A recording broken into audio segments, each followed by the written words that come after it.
ओम श्री परमात्मने नमः। ओम श्री ऋषिभ्यो नमः। ओम श्री गुरुभ्यो नमः। ओम सहनाववतु सहनौ भुनक्तु सह वीर्यं करवावहै तेजस्विनावधीतमस्तु मा विद्वेषावहै। ओम शांति शांति शांति। सर्वेभ्यो नमः।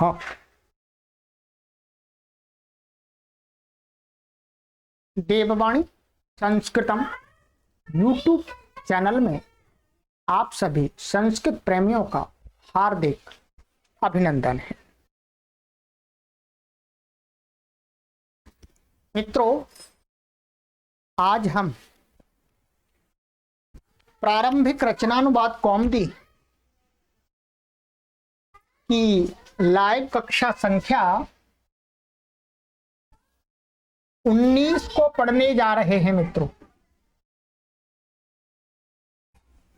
19 को पढ़ने जा रहे हैं और हमने आपको 18 कक्षाएं पढ़ा दी हैं। प्लेलिस्ट बना दी गई है। प्रारंभिक रचनानुवाद कौमुदी न्यू कोर्स नाम का कॉलम बना दिया है। उस पर आप क्लिक करके पीछे की कक्षाओं को भी आराम से जब चाहें तब पढ़ सकते हैं अपनी सुविधा के अनुसार। इसमें आपको ऐसा नहीं है कि आपको जब मैं पढ़ाता हूं तभी पढ़ना है। जब भी आप समय निकाल सकते हैं तब पढ़िएगा आराम से। प्लेलिस्ट में देख लीजिएगा प्रारंभिक रचनानुवाद कौमुदी और उसके साथ में पीछे लिखा हुआ है न्यू कोर्स। न्यू कोर्स को पढ़ना है आपको, ये ध्यान देंगे। ठीक है, प्रारंभिक रचनानुवाद कौमुदी न्यू कोर्स को पढ़ना है।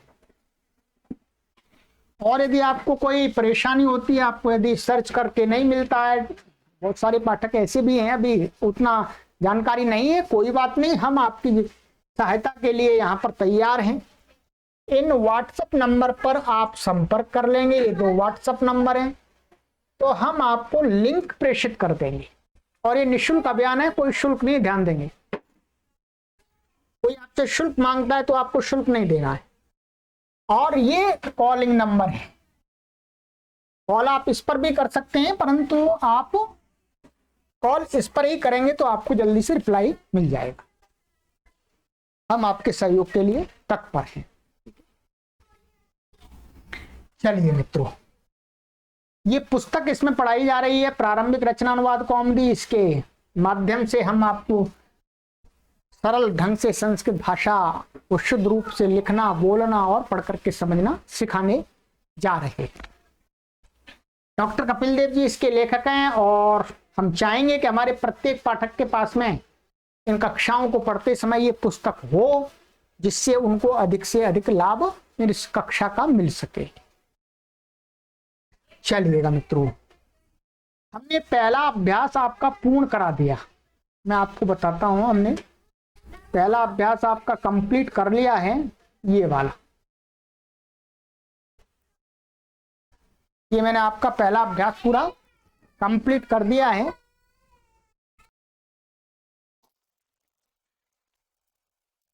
तो ये प्रथम अभ्यास हमने पूरा कंप्लीट कर लिया है मित्रों, और सब कुछ इसके अंदर जो भी बातें थी वो सभी समझ ली हैं। और यदि आपको थोड़ा बहुत अभी पूरा समझ में नहीं आया है तो कोई चिंता वाली बात नहीं है। आगे सारी चीजें ये बार बार आती रहेंगी और हम भी बार बार आपको समझाते रहेंगे, तो अपने आप ये समझ जाएंगे आप। इसके अलावा यहाँ पर मैंने ये गृह कार्य इसके अंदर दिया था प्रथम अभ्यास के अंदर, इसको भी पूरी तरह से मैंने आपको करा दिया है। बहुत सारे पाठकों को हम इस प्रकार का पाते हैं, हर कक्षा में पाते हैं, कोई बात नहीं, हम बार बार किसी बात को बोलते हैं फिर भी ध्यान से नहीं सुनते हैं, और ध्यान से ना सुनने के कारण से वो अपने मन में जो शंका उत्पन्न करते हैं उस शंका का समाधान नहीं प्राप्त कर सकते। मेरे बताने के बावजूद भी वो शंका को उत्पन्न ही करते रहते हैं, उसका समापन नहीं करते। ठीक है, तो ये जो इस प्रकार का एक स्वभाव होता है वो अच्छा नहीं होता है पढ़ने वाले पाठकों के लिए। मैं पूरी कोशिश करता हूं कि आपके मन में शंकाएं उठें और उनका आपका समाधान इन कक्षाओं के माध्यम से स्वयं आप कर लें, ऐसा मेरा प्रयास रहता है। परंतु समाधान वही लोग कर सकते हैं जो पूरी कक्षाओं को आदि से लेकर के अंत तक सुनते हैं। इस बात को मैं बार बार निवेदन कर रहा हूं कि इस सीरीज की, इस कोर्स की कोई भी पाठक किसी भी कक्षा को स्किप करके उछल उछल करके ना पढ़ें। उछल उछल करके पढ़ेंगे तो आपको कोई भी लाभ नहीं होगा और मेरी बातें आपको समझ में आएंगी ही नहीं, ये ध्यान रखें। क्योंकि मैं एक नियमबद्ध तरीके से कोई भी चीज पढ़ाता हूं, क्रम के अनुसार पढ़ाता हूं, उछल उछल करके नहीं पढ़ाता हूं। मैं शॉर्टकट का रास्ता किसी को नहीं बताता हूं, मैं सही वे बताता हूं, चाहे वो लंबा हो। ठीक है, इस रास्ते पर चल करके हम सही गंतव्य पर पहुंच जाएं। ठीक,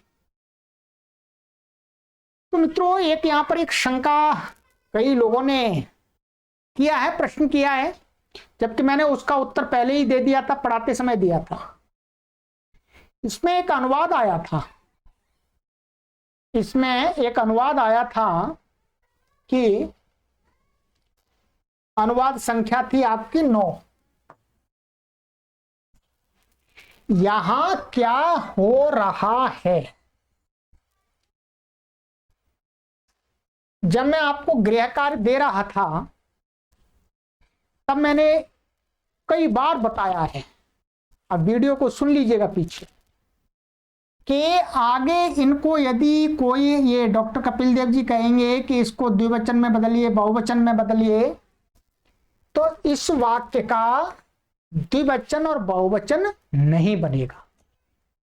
ठीक है, इस वाक्य का द्विवचन बहुवचन नहीं बनेगा, इसका एक वचन ही रहता है। हाँ, द्विवचन जो बनाते समय हम उसको एक वचन में ही दिखाएंगे, जिससे आपको संख्या कम आगे पीछे ना लगे। हमने एक वचन में ही दिखाया आपको, अभी मैं दिखा भी दूंगा क्या दिखाया है। परंतु फिर भी कई पाठ कहते हैं कि इसमें द्विवचन बनेगा, है तो कहते हैं, तो उनके कहने से नहीं बनता। ये व्याकरण के नियम से ये वाक्य जो किम क्या है, क्या, इस क्या के लिए हमने संस्कृत में क्या पढ़ा था, हमने ये पढ़ा था, क्या पढ़ा था, किम शब्द पढ़ा था। ये क्या है, अव्यय, ये अव्यय शब्द है, ध्यान देंगे। ठीक है, क्या है ये, अव्यय, अव्यय शब्द है। और इसके साथ में जब आप वाक्य बनाएंगे तो एक वचन में ही बनेगा। क्या बनेगा, एक वचन में ही बनेगा, द्विवचन में बहुवचन में इसके रूप नहीं चलते हैं। एक वचन, एक माने जो अव्यय होते हैं वो नपुंसक लिंग एक वचन के होते हैं। क्या, नपुंसक लिंग एक वचन, ये आप आगे धीरे धीरे समझेंगे। सारी चीजें मैं आपको इसलिए अभी विस्तार से नहीं बता रहा हूं क्योंकि आप उलझ जाएंगे, हमको उलझाना नहीं है आपको। तो ये ध्यान देंगे, ये अव्यय है। ऐसा ही एक दूसरा शब्द है, क्या, ऐसा ही एक दूसरा शब्द आपको आगे पढ़ाएंगे, किम। उस किम का अर्थ होता है कौन। क्या, उस किम का अर्थ होता है कौन। इस वाले किम शब्द के रूप चलते हैं, हैं? ध्यान देंगे। जब इसके साथ बनाएंगे तो एक वचन भी बनेगा, द्विवचन भी बनेगा, बहुवचन भी बनेगा। प्राय करके हमारे पाठकों के मन में ये शंका इसलिए भी उत्पन्न होती है कि उनको ये ज्ञात नहीं है कि किम शब्द दो हैं। क्या किम शब्द दो हैं? एक ये अव्यय है और एक इसके रूप नहीं चलते हैं और इसके रूप चलते हैं। इसके साथ में हम एक वचन, द्विवचन, बहुवचन के भी वाक्य बनाएंगे आगे चल करके, और इस अव्यय के साथ में हमेशा एक वचन का वाक्य रहता है। ये आप अपनी बुद्धि में अच्छी प्रकार से स्थापित कर लीजिए, ठीक है। और कक्षाओं को ध्यानपूर्वक पढ़िएगा, तभी आपको लाभ मिलेगा, अन्यथा फिर आप जानिएगा आपका काम है। चलिएगा अब आगे बढ़ते हैं। इसका समाधान कर दिया मैंने, ठीक है। मैंने पिछली जो कक्षाओं में आपको जो कार्य दिया था इसका, तो मैंने आपको इसको जैसे ये बहुवचन में बनाया था, तो बहुवचन में मैंने आपको यहाँ क्या बनाया, ये 9वां वाक्य क्या बनाया था, क्या बनाया, अत्र किम भवति, इत्र कम भवति, माने यहाँ बहुवचन बनेगा ही नहीं, एक वचन ही रहेगा, एक वचन ही रहेगा। इसी प्रकार से मैंने द्विवचन में आपको बना के दिखाया था। ये यहां पर भी मैंने यही लिखा है, अत्र किम भवति, ठीक है। तो अभी आपको इतना ही समझ लेना है, अधिक नहीं समझना, क्योंकि अभी अधिक आपको समझने की स्थिति में आप नहीं हैं, ठीक है। चलिएगा आगे चलते हैं मित्रों। आगे है हमारा अभ्यास दूसरा। चलिए दूसरा अभ्यास, अभ्यास 2।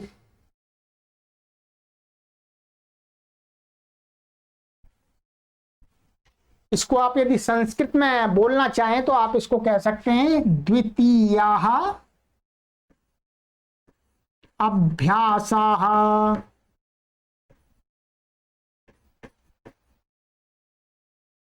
ठीक है, द्वितीयाः अभ्यास माने दूसरा अभ्यास, सेकंड लेसन। इसके अंदर भी शब्दकोश के अंदर 20 शब्द ये नए बताएंगे और 20 शब्द पहले पढ़ा दिए हैं, तो आज इस कक्षा तक पढ़ाते पढ़ाते इस अभ्यास तक ये 40 शब्दों को पढ़ा देंगे आप, और व्याकरण का पार्ट भी इसमें रहेगा, ठीक है। चलिएगा पहले शब्द पढ़ लेते हैं फिर आगे चलेंगे। का, त्वम, त्वम माने तू, तू अर्थात मतलब हम तुम कह सकते हैं, तुम कहते हैं, तू की जगह तुम भी कह सकते हैं। युवाम, युवाम माने तुम दोनों। यूयम, यूयम माने तुम सब, ठीक है। ये एक वचन में हो गया, ये द्विवचन में हो गया, ये हो गया आपका बहुवचन। ये ध्यान देंगे, ये जो शब्द प्रयोग होता है ये किसके लिए होता है, सेकंड पर्सन के लिए, मध्यम पुरुष के लिए। मध्यम पुरुष के लिए सामने वाले व्यक्ति को हम कहते हैं तुम। शिष्ट हिंदी में हम आप बोलते हैं इसको, और संस्कृत में आप उसको त्वम कह सकते हैं। जैसे इंग्लिश में आप यू कहते हैं, यू कहते हैं सामने वाले को, यू। तो संस्कृत में आप कहते हैं यदि सामने वाला आपके साथ जो व्यवहार कर रहा है मध्यम पुरुष, उसका एक है तो तुम, दो हैं तो युवाम, और दो से अधिक हैं तो यूयम। ये याद कर लीजिएगा, क्या, त्वम, युवाम, यूयम। इंग्लिश में आप इसके लिए सबके लिए एक ही शब्द प्रयोग करते हैं, यू। आप देख लीजिए, मैं आपको चलते चलते और बता देता हूं। इंग्लिश भाषा का जो यू शब्द निकला है वो इससे ही निकला है, इसमें से निकला है, यूएम में से यू निकला है। यूएम में से क्या है, ये यम हट गया है, यू बच गया है, ठीक है, यू। तो संस्कृत से भी बहुत सारे शब्द इंग्लिश में गए हुए हैं, ठीक है। तो चलिएगा, ये त्वम, युवाम, यूयम, ये क्या है, सर्वनाम है, प्रोनाउन। ये सबके लिए प्रयोग हो सकता है, है? कोई व्यक्ति मुझे भी तुम कह सकता है? मैं किसी व्यक्ति को भी कह सकता हूं, किसी के लिए प्रयोग कर सकते हैं, जड़ चेतन सबके लिए। तो इसलिए सबके साथ में इसका प्रयोग होता है, इसलिए सर्वनाम। ठीक है, चलिएगा आगे। संज्ञावाची शब्द हैं, ये तो सर्वनाम हो गए। गृहम, क्या? गृहम माने घर। इस शब्द के उच्चारण में बहुत ध्यान देना होगा आपको। ठीक है, प्राय करके लोग क्या बोलते हैं? ग्रहम। क्या बोलते हैं? ग्रहम। क्या बोलते हैं? पंडित जी हमारा ग्रह प्रवेश करा दीजिए। क्या? ग्रह। आप प्राय सुनेंगे, इसका उच्चारण पूरा अशुद्ध है, आपको शुद्ध करना है आज के बाद में। क्या बोलते हैं? पंडित जी हमारा ग्रह प्रवेश, और लोग लिखने भी लगे हैं ऐसा, ग्रह प्रवेश।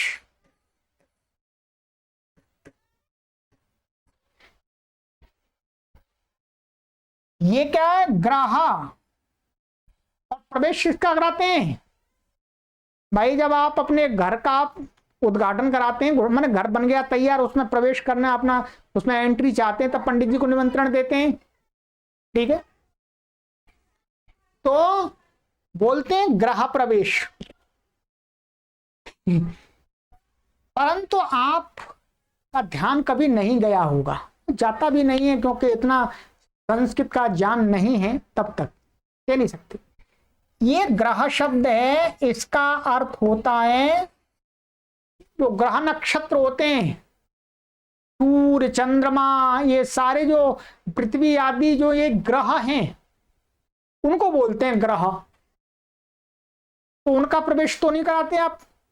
पृथ्वी भाई, अब आज से पृथ्वी मेरे लिए है, अब मैं पृथ्वी पर मैं अकेला रहूंगा, पंडित जी ऐसा कोई मंत्र पढ़ दीजिएगा, हवन करा दीजिएगा, ऐसा तो नहीं आप विचार करते। आपने जो अपना होम बनाया, हाउस बनाया है, अपनी कुटिया बनाई है, उसमें आप प्रवेश करते हैं, तब कहते हैं। तो प्राय करके करवाने वाले ही नहीं, करवाने वाले, कराने वाले भी ऐसे ही बोलते हैं, तो उनको भी उतना ज्ञान नहीं। तो करने करवाने वाले दोनों अशुद्ध प्रयोग करते हैं, कार्य कुछ कर रहे होते हैं परंतु शब्द कुछ बोल रहे होते हैं। तो आपको क्या करना है? यदि आपको अपना गृह प्रवेश कराना है तो ऐसे बोलना है, री बोलना है, गृह प्रवेश है, गृह प्रवेश। अब आपको सिखा दिया है मैंने। गृह प्रवेश करेंगे तो आप फिर कहीं दूसरे ग्रह का आपको प्रवेश करना पड़ेगा, दूसरे जगह जाना पड़ेगा आपको। तो ये शब्द तो सही है, क्या शब्द सही है? ग्रह शब्द सही है बिल्कुल, परंतु आप जिसके लिए प्रयोग कर रहे हैं वो वहां गलत है, क्या वहां गलत है, वहां दोषपूर्ण है। जब आप ग्रह को कहते हैं तब सही है, पर जब आप होम को कहते हैं ग्रह तो वो गलत है। तो आज के बाद आपको मैं बता दिया पढ़ते पढ़ते कि गृहम।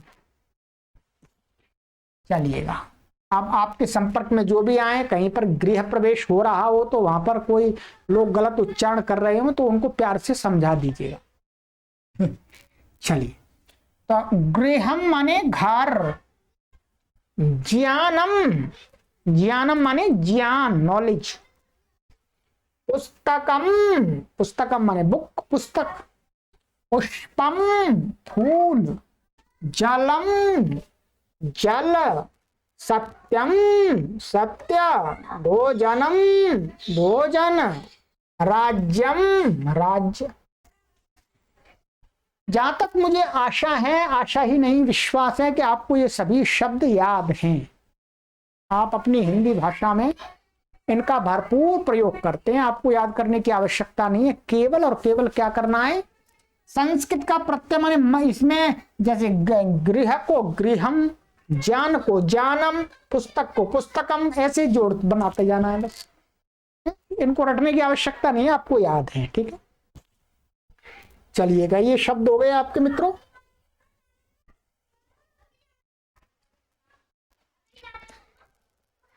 ग्यारह शब्द हो गए हैं। खा, खा में ये इसमें कौन से हो गए? संज्ञावाची शब्द और सर्वनाम शब्द, ध्यान देंगे, ठीक है। और इसके बाद अब आ जाइएगा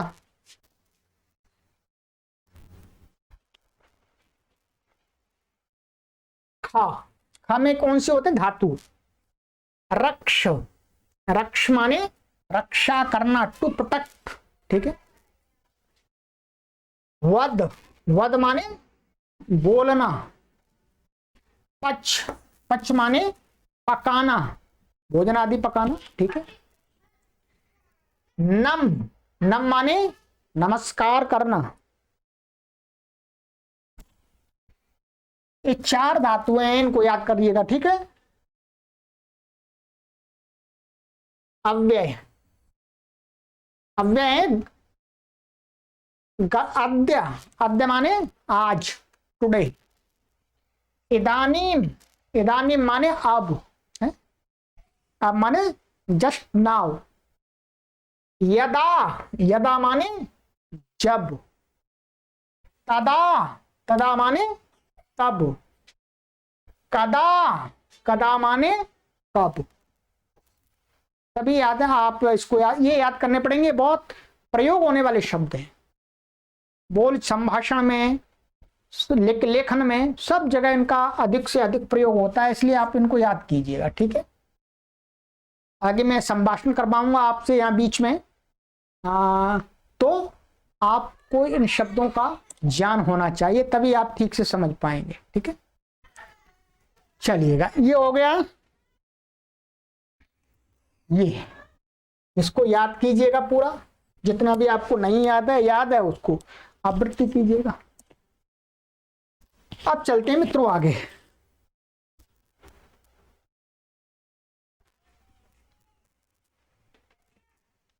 सूचना, सूचना बता रहे हैं, जो का माने का विभाग में जो शब्द हैं, ऊपर कोश में, शब्द कोश में कह रहे हैं गृह और लाइन खींची राज्य। इसका मतलब क्या हुआ? गृह से लेकर के राज्य तक के शब्द, ठीक है। गृहवत माने उसके रूप कैसे चलेंगे? गृहवत माने गृह शब्द के समान चलेंगे, ठीक। कहाँ है ऊपर शब्द? ये है। यहां से लेकर के गृहम, यहां से लेकर के यहां तक के शब्द के रूप कैसे चलेंगे? इसके समान चलेंगे। और आपको तो अभी ये भी याद नहीं है, अभी याद कराएंगे आपको, ठीक है। फिर इसके आगे है खा। खा माने ये धातु है। रक्ष, और ये लाइन खींच दी नम, तो क्या अर्थ हुआ? रक्ष से नम तक, माने रक्ष से लेकर के यहां तक नम तक की धातुओं के रूप कैसे चलेंगे? भावती वत, जैसे भगवती के चलाए थे पिछली कक्षा में, वैसे ही चलेंगे, भगवती के समान, ठीक है। अब धीरे धीरे और बढ़ाते जाएंगे। चलिएगा,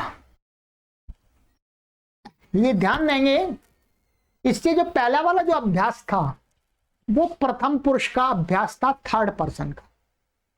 उसमें थर्ड पर्सन का हमने प्रयोग सिखाया था। ये वाला जो अभ्यास है, ये अभ्यास है सेकंड पर्सन का, मध्यम पुरुष का। इसमें मध्यम पुरुष की बातें आपको अधिक बताई जाएंगी, ठीक है।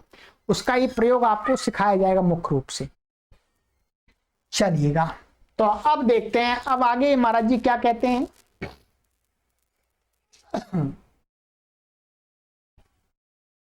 व्याकरण लट मध्यम पुरुष, ठीक है। नंबर 1, गृह शब्द के प्रथमा द्वितीया के रूप स्मरण करो। जो 8 विभक्तियां हैं संबोधन सहित, तो उसमें से 2 विभक्तियों के रूप बता रहे हैं। कौन कौन सी के बता रहे हैं? बोलो। प्रथमा और द्वितीया, ठीक है। चलिए, मैं आपको दिखा देता हूं, पहले गृह शब्द के पूरे के रूप दिखाता हूं। यहां पर लिखा हुआ उन्होंने, यहां देखिएगा अपनी पुस्तक में, देखो शब्द संख्या 26, जो इस पुस्तक में पीछे जो रूप दिए हैं, शब्द रूप दिए हैं, शब्द रूप पीछे वहां पर शब्द संख्या, शब्द रूप संख्या 26 है। मैं आपको दिखाता हूं यहां पर।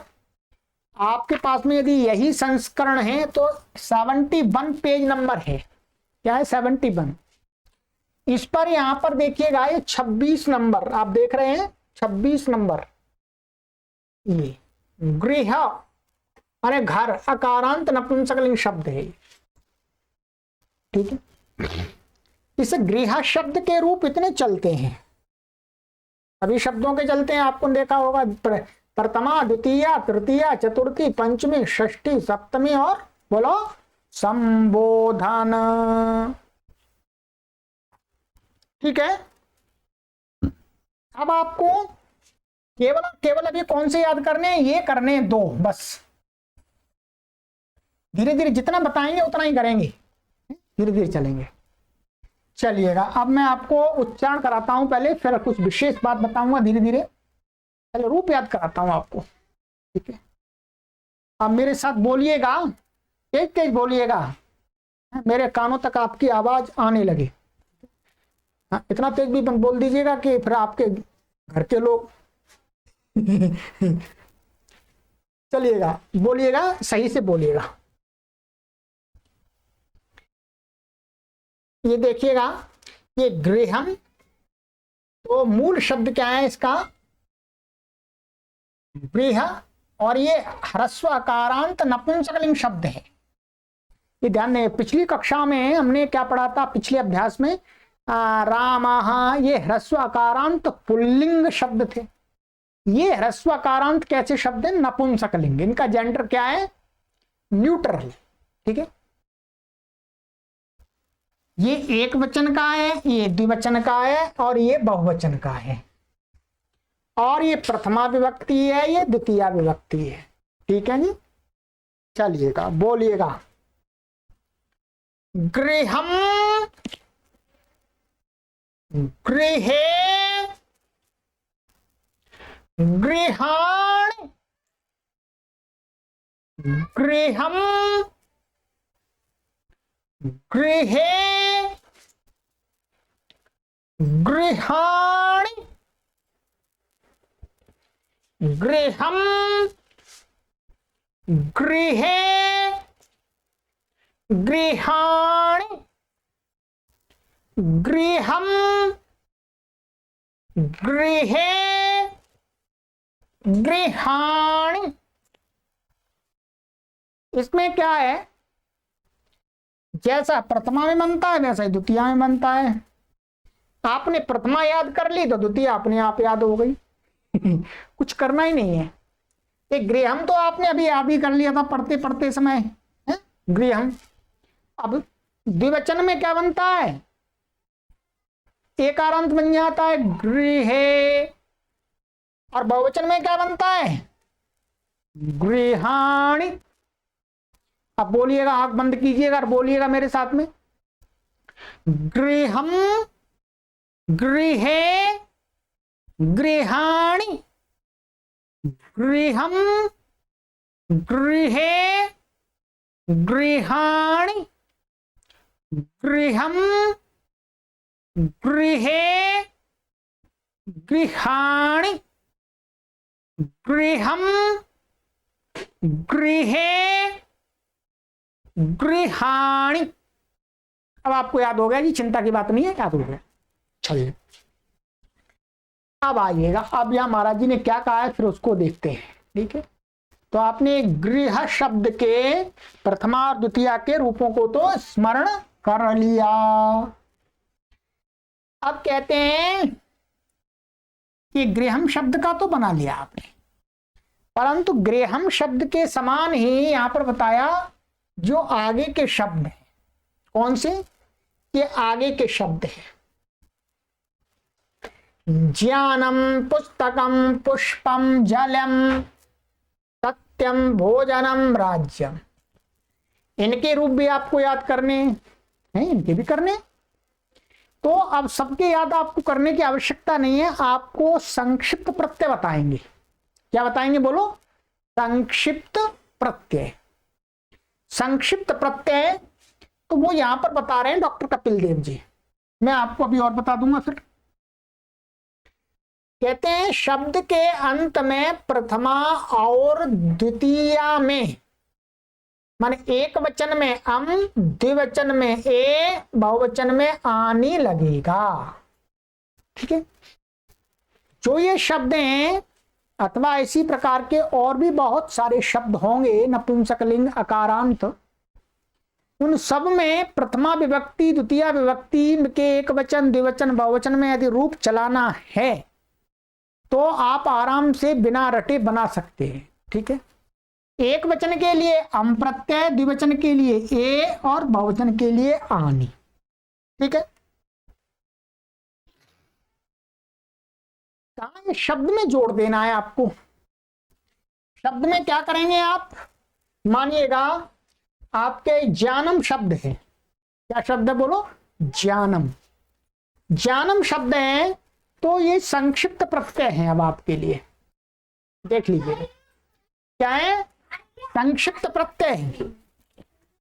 संक्षिप्त प्रत्यय ये मैंने आपको अलग से लिख दिए,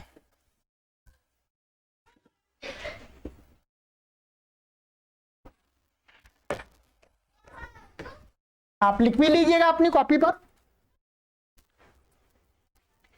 अम ए आनी, अम ए आनी। ठीक है, कहीं कहीं पर कुछ शब्दों में आनी की जगह आणी लगाया जाता है, ऐसे आनी की जगह आणी लगाया जाता है कुछ शब्दों में, और कुछ में आनी लगाया जाता है। ये नियम भी मैं आपको पढ़ा दूंगा, जिससे आप स्वयं जान सकेंगे कहां पर आनी लगता है कहां पर आणी लगता है। ठीक है, तो अब क्या करना है, कोई जो ह्रस्वकारांत नपुंसकलिंग शब्द आपने लिया ज्ञान, मूल शब्द क्या है, ज्ञान। अब आपको करना क्या है, इसका अंतिम जो आ है उसको हटा देना है। ये जो आ था इसको क्या है, हटा देना है। इसको हटा करके फिर इसमें ना बच गया, ना में ये प्लस करते जाना है आपको। देखिए ज्ञानम, ज्ञाने, ज्ञानानि, इसमें ये लगेगा, ये वाला नहीं लगेगा इसमें। ठीक है, ऐसे ही फिर ज्ञानम, ज्ञाने, ज्ञानानि। ठीक है, इसी प्रकार से आप दूसरे शब्द ले लीजिएगा, और भी उसमें बहुत सारे शब्द दिए थे, बताता हूं मैं आपको। ऐसे ही आपका दिया है एक पुस्तकम, क्या है, पुस्तकम का पुस्तक है शब्द, पुस्तक। तो ये आ हटा दीजिएगा, इसका जोड़ते पुस्तकम पुस्तके पुस्तकानि, पुस्तकम पुस्तके पुस्तकानि, बन गया।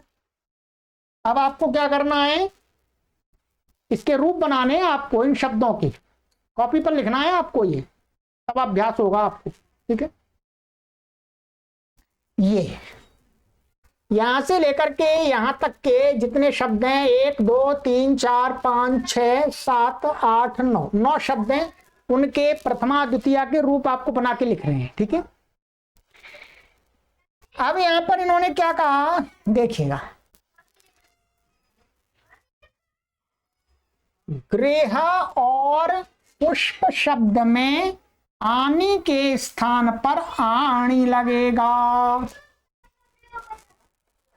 क्या, जो गृह शब्द था, जब गृह का आप रूप चलाएंगे तो गृह में क्या बनेगा, गृह और हलंत कर लिया और आणी लगेगा। यहां पर आनी नहीं लगेगा, क्या नहीं लगेगा, आनी नहीं लगेगा, आणी लगेगा इसमें। तो आणी लगेगा तो गृहाणी बनेगा इसका बहुवचन में। ऐसे ही पुष्प, पुष्प का क्या बनेगा, पुष्पाणी, पुष्पाणी, ये बनेगा। बाकी में सब में वही बनेगा। मैं आपको चलिए मैं बोल के बता भी देता हूं सबके, देखिएगा। गृहम, गृहे, गृहाणी, गृहम गृहे गृहाणि, ज्ञानम ज्ञाने ज्ञानानि, ज्ञानम ज्ञाने ज्ञानानि, पुस्तकम पुस्तके पुस्तकानि, पुस्तकम पुस्तके पुस्तकानि, पुष्पम पुष्पे पुष्पाणि, आणी लग गया, पुष्पम पुष्पे पुष्पाणि, जलम जले जलानि, जलम जले जलानि, सत्यम सत्ये सत्यानि, सत्यम सत्ये सत्यानि, भोजनम भोजने भोजनानि, भोजनम भोजने भोजनानि, राज्यम राज्ये राज्यानि, राज्यम राज्ये राज्यानि। ठीक है, इनका रूप मैंने बोल दिया आपको। ठीक है, अब ये आपको करना है। अब यहां पर आपको मैं आज ही समझा देता हूं, इस पुस्तक में आगे समझाया जाएगा, ध्यान दीजिए। ये नियम कि कहां पर आणी लगेगा, कहां आनी लगेगा, इस बात को आप और भी शब्दों में कैसे जाने, मैं नियम को आज ही पढ़ा देता हूं आपको, अच्छी प्रकार से समझ लीजिएगा, फिर क्रम में आएगा तब पढ़ाऊंगा, उस पुस्तक में ही आगे आएगा। ठीक है, परंतु मुझे आवश्यकता लगती है कि यहीं पर नियम को पढ़ाना चाहिए। ठीक है, और वहां पर जो नियम दिया है उससे और बेहतर करके मैंने आपको यहां सिखा रहा हूं। ठीक है, तो इतना नियम पढ़ेंगे आज की कक्षा में, फिर आगे चलेंगे। ठीक है, ये देखिएगा, नियम आप लिख लीजिएगा, अपनी कॉपी पर लिख लीजिएगा। ये बहुत विशेष नियम है, मैंने बहुत अनुभव के साथ इस नियम को देख देख करके, मतलब चीजों को देख देख करके कैसे तब उसको बनाया है। ये 100% एकदम एक्यूरेट नियम है। ठीक है, लिखिएगा नियम।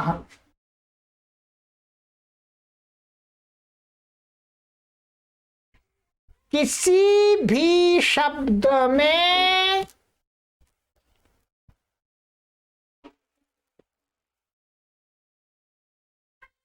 र, ये हलंत लिखिए, र, री, री, री, दीर्घ है, ह्रस्व दीर्घ दोनों, और श, मूर्धन्य श हलंत है, के बाद न हलंत न ण हो जाता है। एवं, कामा लगा लीजिएगा, एवं, अब देखिएगा र, और फिर खड़ी लाइन खींचिएगा न, ये सभी हलंत है यहां पर, कामा री, ह्रस्वरीय लाइन खींचिएगा, और न, कामा दीर्घ री, लाइन खींचिएगा, न हलंत न है, कामा लगाइएगा, श, मूर्धन्य श, लाइन खींचिएगा, ये हलंत है इसको भी, और फिर न हलंत है आगे, इनके बीच में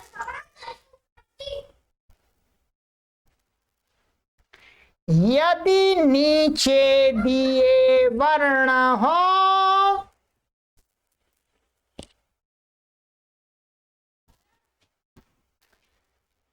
तो भी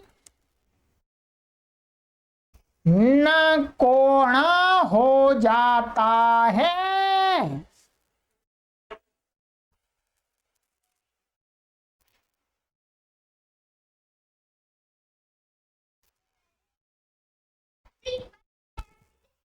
ये वर्ण लिख लीजिएगा कोष्ठक में। ठीक है, कोष्ठक में वर्ण कौन कौन से लिखने हैं आपको मैं बताता हूं। आ, ई, उ, ए, आई, ओ, आउ, ग, घ, न, प, फ, ब, भ, म, य, व, र, ये हलंत र, ह। ये सभी जो व्यंजन है ये हलंत हैं, ध्यान देंगे। मैं उच्चारण तो मैं इनमें आ जोड़ करके कर रहा हूं, परंतु आपको जब देखना है तो इनको हलंत ही देखना है केवल। ध्यान दीजिएगा, उच्चारण तो बिना स्वर के हो ही नहीं सकता व्यंजन का, इसलिए तो मैंने अ लगाया उच्चारण में। परंतु मैं कहना ये चाह रहा हूं कि जब केवल माने स्वर रहित ये व्यंजन, ये बताना चाह रहा हूं कि ध्यान देंगे आप, ठीक है। ये हो गए। अब नियम समझिएगा, मैं अब समझाता हूं आप कि संस्कृत का कोई भी शब्द हो, चाहे शब्द रूप हो चाहे धातु रूप हो, जैसे रामा रामो रामा ये हो, अथवा भवती भवता भवंती ये हो, इस प्रकार से संस्कृत के किसी भी शब्द में, किसी भी शब्द में कहते हैं कि यदि रा आ जाए, किसी भी शब्द में रा आ जाए, जैसे क्या शब्द है आपका राम, राम में रा आ गया, ठीक है। और री आ जाए, क्या री आ जाए, जैसे री आपका कर्त्री शब्द है, ये क्या है कर्त्री, इसमें री आ गया, री आ गया। अथवा दीर्घ आ जाए, कहीं दीर्घ भी आ जाता है, अथवा शा आ जाए, मूर्धन्य शा, जैसे ये शब्द है आपका पुष्प,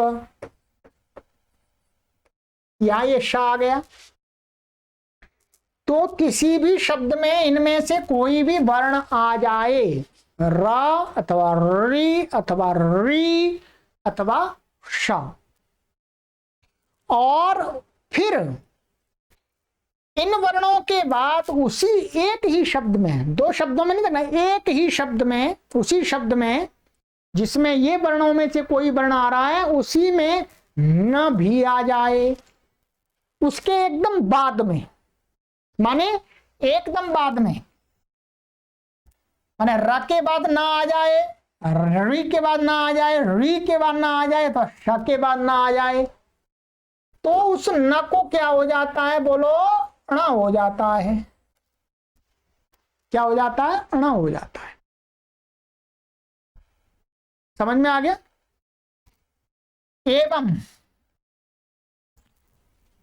अब कहते हैं कि ये तो ठीक है एकदम बाद में जस्ट आ जाए, परंतु कभी कभी र और ना, री और ना, री और ना, और शा और ना, इनके बीच में नीचे दिए हुए वर्ण जो आपको बताए अभी, वो आ जाएं तो भी क्या है, न को अणा हो जाता है। ध्यान दीजिए, क्या हो जाता है, न को अणा हो जाता है। जैसे देखिएगा, ये है आपका कृष्ण शब्द है, कृष्ण। अभी आप उतना व्याकरण नहीं जानते हैं, तो ये क्या था, ये पहले ऐसा था कृष और ना, ऐसा था ये। जब इसको मिला दिया तो ये श के बाद में ना आ गया, तो न को क्या हो गया, अणा हो गया। तो ये कृष न था, तो उसको क्या हो गया, कृष्ण हो गया। क्या हो गया, कृष्ण हो गया, कृष्ण हो गया। तो इसी प्रकार से र से आप समझ लीजिएगा, अभी बहुत सारे उदाहरण मिलेंगे आपको। तो कहते हैं या तो सीधा मिल जाए इन वर्णों से उत्तर न, अथवा बीच में व्यवधान, बीच में यदि ये वर्ण आ जाए, इनमें से कोई आ जाए तो भी हो जाता है, परंतु इनके अतिरिक्त कोई दूसरा वर्ण आ जाएगा बीच में, बीच में तो नहीं होगा, फिर न को अणा, फिर नहीं रहेगा। बस इतना नियम आपको याद रख लेना है, ठीक है। अब देखिएगा, यहां पर मैं एक दो शब्द आपको बता देता हूं कि कैसे आता है। यहां पर आप देख रहे हैं, ये था मुख्य शब्द आपका, यहां पर क्या था, गृह था। क्या था ये, गृह। जब हम इसका रूप चलाएंगे संक्षिप्त प्रत्यय लगा करके तो इसका अंत का आ हटा देंगे, ये हटा दिया तो क्या बचा, गृह, हलंत बच गया, हकारांत। अब इसमें हम संक्षिप्त प्रत्यय जोड़ेंगे, आनी, आनी जोड़ेंगे। जब जोड़ेंगे तो अब यहां पर क्या है, ये री है, री, री है। री के बाद में आगे चल के ना आ रहा, ये क्या आ रहा, बोलो, ना आ रहा है, तो न को अणा हो जाएगा। और कहा कि बीच में मैंने सीधा आना चाहिए था री से ना, परंतु बीच में यहां पर क्या है, ये हा और आ बीच में व्यवधान आ गया। तो ऊपर हमने नियम बताया था कि इन वर्णों के बीच में आ जाने पर भी क्या हो जाता, न को अणा हो जाता है। अब देखिएगा ये गृहाणी बन गया यहां पर, ये इसमें वर्ण क्या है, गा, री, और ये हा और आ, ये हा और आ क्या है, आपके इन वर्णों के बीच में ही तो है। ये आ इसमें आ गया और हा ये आ गया, इसलिए न को अणा हो जाएगा। इनके अतिरिक्त यदि कोई दूसरा वर्ण बीच में आ जाएगा तो नहीं होगा, तो नहीं होगा, चाहे बेशक री बना रहे हैं। अभी बता देता हूं मैं। जैसे ये राज्य शब्द है, राज्य क्या है, राज्य। आप इसका रूप चलाएंगे तो क्या बनेगा, इसका बनता है राज्यानी। क्या बनता है, राज्यानी। जबकि यहां पर र है, र से बाद में न है, और बीच में जो व्यवधान है, व्यवधान किन वर्णों का है यहां पर, र और न के बीच में कौन कौन से वर्ण हैं, र और न के बीच में एक तो देखिए मैं रा है ये, और आ है, और जा है, और या है, और ये ना है, और ई है, इतने वर्ण हैं इसमें। एक मिनट यहां छूट गया, ये या और आ और ना और ई, कितने वर्ण हैं आप देख लीजिएगा। ठीक है, क्या है, रा, राज्यानी में रा, आ, जा, या, आ, ना, ई। अब आप देखेंगे रा के बाद में ना है, इसको अणा हो जाए, नियम लगाने लगे तो अब बीच में देखेंगे ये आ, जा, या, आ, इनका व्यवधान है, व्यवधान है। तो इन वर्णों में से हमने जो बताए थे, इनमें से क्या है, आ तो आ रहा है, माने आ आने पर भी होना चाहिए, परंतु ये जा आ रहा है, जा इसमें नहीं है, जा इसमें नहीं है, इसलिए यहां पर बीच में जा एक्स्ट्रा आ गया है, तो इसलिए ना को अणा नहीं होता है, तो राज्यानी रहता है। ये मैंने एक उल्टा उदाहरण दिखा दिया। ठीक है, समझ में आ जाए कहां आपको करना है। पर आप हमेशा नियम को तभी घटा पाएंगे जब आप शब्द के अंदर वर्णों का क्रम जानते हैं, तो मैंने सिखाया है आपको वैसे। तो ये बन गया। इसी प्रकार से देखिएगा पुष्पाणी, ये है आपका पुष्प और आनी, तो ये शाय, शके और ना के बीच में क्या है, पा और आ रहा है, इनका व्यवधान चलता है, इनके होने पर भी बीच में हो जाता है, तो क्या हो गया, पुष्पाणी बन गया है।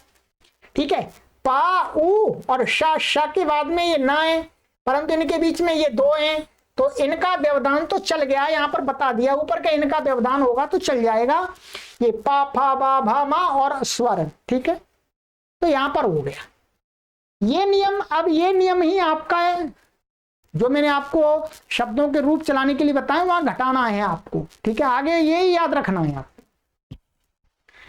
विशेष इसमें आपको अभी मैं बता देता हूं, आगे आपको काम आएगा। विशेष भी लिख लीजिएगा और बार बार देखते रहिएगा इस विशेष को। विशेष किंतु शब्द के अंत में यदि न होगा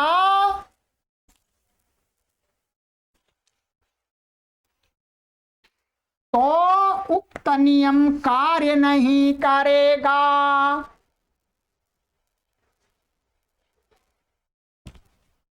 क्या बताया आपको? यदि ये ना, हम जो न को अणा कर रहे हैं, यदि ये ना किसी शब्द के पूरे के अंत में आ रहा है, तो संस्कृत का जो शब्द है पूरा, हिंदी का नहीं, संस्कृत का जो शब्द है पूरा का पूरा उसके अंत में आ रहा है, तो इस न को अणा नहीं होता है, इस नियम से ना ही रहता है। जैसे मैंने पिछली अभ्यास में आपको राम शब्द के रूप याद कराए थे, क्या राम के याद कराए थे। राम का द्वितीय विभक्ति बहुवचन में क्या बनता है? रामान बनता है। देख लीजिए क्या बनता है? रामान। न अंत में आ रहा है, क्या आ रहा है? न अंत में। या रा है, र के बाद आ है, मां है, आ है। पूरा नियम प्राप्त हो रहा है यहां पर अणा करने के लिए, क्योंकि जिनका व्यवधान का होने पर भी हो जाएगा वही है, आ और मां चलेगा, कोई परेशानी नहीं है। परंतु यहां पर क्या है? ये शब्द के अंत में आ रहा है, ना अंत में है, हलंत ना अंत में है, इसलिए इसको नियम नहीं लगेगा। हर जगह इसी प्रकार से आपको ये ध्यान रखना है। यदि आपने मेरी इस बात को ध्यान नहीं रखा तो आप बार बार उलझते रहेंगे, उलझने का नाम ही नहीं लेंगे। मैंने ये नियम आपको पूरा कंप्लीट पढ़ा दिया है, किसी भी पुस्तक में आपको एक जगह नहीं मिलेगा ये नियम, ठीक है। तो रामान ये होता है इत्यादि। अब मैं सभी पाठकों से निवेदन करूंगा, मैंने ये आपको नियम समझाया है, पहले आप इसको लिख लीजिएगा, लिखा दिया मैंने बोल करके। मैंने जो बोला है उसको समझिएगा, समझने का प्रयास कीजिएगा और कमेंट दीजिएगा कि आपको ये नियम 100% समझ में आया कि नहीं आया। 100% आना चाहिए, ठीक है, 100% आना चाहिए।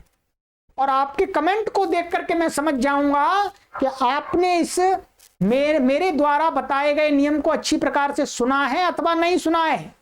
मैंने छोटे से छोटे बिंदु को भी यहां क्लियर किया है, होगा वो भी दिखाया है, नहीं होगा ये भी दिखाया है, और ये नियम लगता ही नहीं है ये भी बताया है आपको, ठीक है। तो चलिएगा, आज की कक्षा में हम इतना ही आपको पढ़ाते हैं, अधिक नहीं पढ़ाएंगे।